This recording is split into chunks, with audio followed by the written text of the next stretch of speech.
So ayan na po, kasalukuyan nilabas na namin yung mga bulaklak para kay Saint John the Beloved para sa Miyerkules Santong Procession.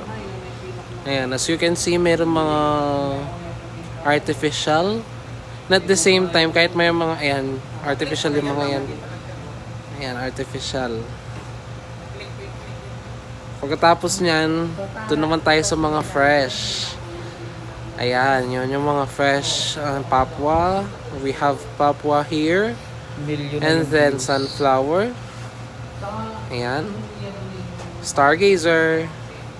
Ayan, iba-iba yung kulay niyan. Yung mga white para sa Good Friday pa yan. And ayan, di ko alam yan. Pero maganda siya. Magandang effect. And Gypsophila. Carnation. O, diba? Mga.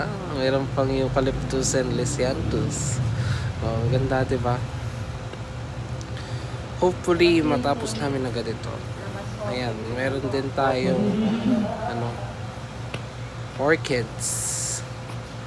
Ayan.